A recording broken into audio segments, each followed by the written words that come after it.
the sport's leveled up so much. Like, you can't compromise anything. You really can't. Like, I think you can go out and have fun, but there's a time and place. I mean, like always, but like it's gotten so like to a level where everything matters. Like, you got to be in it.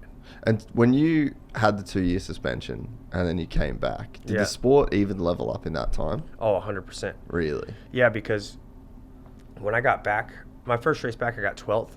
And on paper, I'm like, dude, that was a good ride. First Supercross race back in 2020. I mean, I looked at the people in front of me. I'm like, do I expect to beat them after being out for 2 years? Yeah, I wasn't very happy with 12th, but it was a good ride. Heat race was a good ride. Got 4th, beat guys who, were on the podium the weekend before. What could you notice that had leveled up? Just everyone was better. I could tell. Like, the bikes were better, I think. Yeah, and just the guys were, dude. The speed is more so what I'm getting at. Like, the speed was like another level. And even for me, when I was on Moto Concepts, like, dude, during the week, I'm like, dude, I don't know if I can go any faster than this. Like, I'm trying my best, and I'm hitting my marks. And then I'd go out on the weekend, and I'd ride pretty good, 13th. Like, dude, yeah. How does the speed get that much faster in 2 years? I think it's just the guys that have came in, dude. Like, they've leveled it up. Like Jet, Hunter, now. Like, back then, I don't know who was in a good example, but like. Yeah, who would it have been back then? 2020. Like Eli. I mean, and Coop. Yeah, Coop. Yeah, I think the level that honestly Coop in 19 brought leveled the game up. Really? Like in Supercross, you know how he was just a dog. Yeah. Like he always is, but like he pushed Kenny so hard. He pushed himself so hard. He pushed Eli to a level that he probably didn't want to go to. You know what I mean? I think all those like type of things and circumstances are what elevates the sport. I think it plays a big part in it, because if you're a racer and you want to win, you figure out a way. That's why I think that story, like, of watching Eli come back and be as good as he has been, it's impressive. It really is. Yeah, because Coop in 19 was on a really good KTM. Yep. Like the best version of that bike probably ever. Yep. And was hungry to win. Yep. Because up to that point, his 450 career sucked. Oh, it was bad. Like, he was one of the greats on a 250. Yeah. Like, realistically, what he did ends up beating Jeffrey Hurlings in a GP. Like, just the shit on a 250. Yep. Won basically everything. Yep. And then did nothing on a 450. 17 and 18 were struggle years for him. And then imagine, like, knowing him. Yep. Yeah, how hard he must have worked to get to that level in 19. The sacrifice was high. It's not easy to go from, if you look at his results in 18, I want to say, I mean, I don't know what his best finish is, but I think there was a lot of outside the top 10 finishes. Wait, jump in front of the mic again. Oh, yeah. We're drifting. Yeah.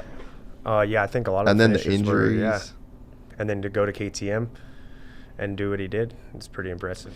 Well, and the wild thing too, it's funny, I've like spoke about this before, and Chad's like, well, I don't know anything about this, but they were literally talking about Chad on that KTM that year in 19, and it was basically between Chad and Coop. Yep.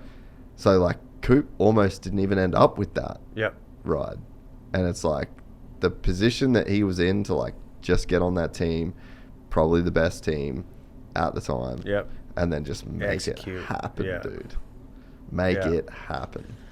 Yeah, even in 2020 when I came back, and then so it was a tough comeback because second race was Arlington, and I broke my hand in practice. Ugh. So I literally 2 years off, race one race, excited, motivated, come back, get landed on in the first rhythm lane. It didn't crash, just got landed on, and broke my hand. Missed that, but then a blessing, COVID came. So then I could get ready again. So then we had a break, and then they decided we're going to do Salt Lake rounds. I made it back for Salt Lake, broke my hand, other hand, the first round of Salt Lake. And I'm like, dude, how many more opportunities am I going to feel like I'm going to, put myself in this situation? And like, I kept grinding, and I actually finished that off with getting a 6th at the final round there. But it was a fight, man. But the speed of Tomac and Cooper at some of those races, I remember they lapped me 3 times at that one race that was muddy. 3 times. How? And you beat Tomac for a championship. Yeah. Well, not only that, I think they lapped 3rd place. I could be wrong. I'm pretty sure they did. I think they did. Yeah. And the track, I watch it on TV, I'm like, when you ride it, when you watch them, you're like, it's way messed up, way more messed up than the way they make it look. There must just be something that happens when you're in that fight. And if you're not in it, there's just no way you can get to that level. Like Sekimoto or Pala. Yeah. Bro. Those boys were Gone. rolling, dude. And, like, 3rd place, so far. What was it, like 30 seconds back? Yeah, maybe more. Yeah. And there must just be like a level of intensity that guys can push each other to. That if you're not in that fight, like you can't tap in. Like you just, the energy isn't the same. Yep. I mean, it's true, but I think being in that, I'm trying to think of like what it feels like when you're in that position, you know, when you're thriving and you feel it, when you're doing something the way you want to, that's what they're doing. You know what I mean? And I think Jet 2 had more control than what we think. Like in that second moto, like I think he knew what he was doing. Mm-hmm. Not saying he was toying with them completely, but he knew what he was doing. If you enjoyed this content, please like and subscribe. And to listen to the full 3-hour podcast, search Gypsy Tales in your favorite podcast platform or click the link in the description below. Gypsy Gang.